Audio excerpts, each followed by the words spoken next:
Ma come avrà fatto l'umanità per migliaia d'anni senza cellulari? Come avrà fatto? Pensa se Dante Alighieri avesse potuto avere un cellulare. O che faceva Dante Alighieri? Mandava un SMS a Beatrice. Pensa, ciao Bea, ti voglio bene, addio poesia. A quel punto meglio, ciao Bea, TGE-TOP, tanto gentile, tanto onesta pare. Se non sai il linguaggio, bambina, informati. Paolo e Francesca, la Divina Commedia, vedi, lì, vero?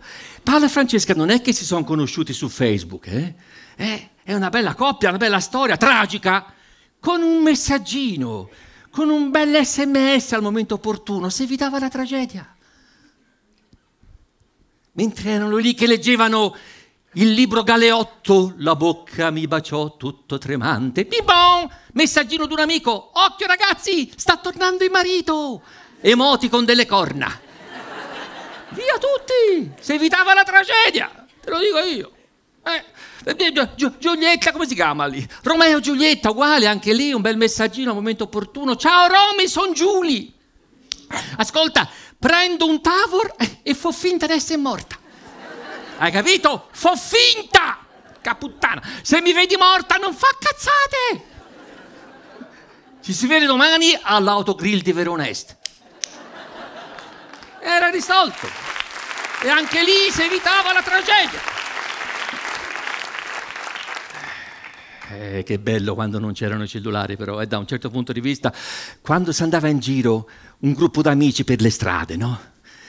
Si parlava, ci si guardava in faccia, si rideva, si scherzava, si salutavano le persone che si incrociavano. Adesso vedi un gruppo d'amici che cammina per la città. Sono amici, ognuno guarda il proprio cellulare. Non si guardano mai in faccia, non si parlano. Ognuno concentrato sul proprio smartphone. Se uno del gruppo sta per pestare una cacca, l'altro accanto gli manda una mail.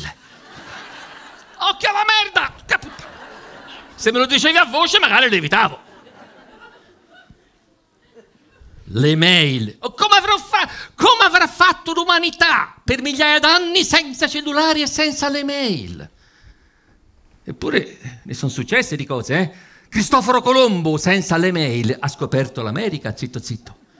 Oddio, magari lì un bel messaggino poteva servire anche a lui, Colombo, guarda che non sei in India. Quella lì è la Florida. Quella città non è Calcutta, è Miami Beach.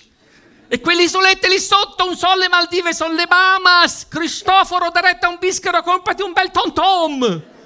Pensa se Dio avesse mandato le tavole dei 10 comandamenti, belle pesanti, no? Invece che a Mosè, esatto, brava. Invece che le tavole, no, una bella mail. In un secondo arrivava a milioni. Però vedi, se la mail del Padre Eterno poi finiva nell'antispam,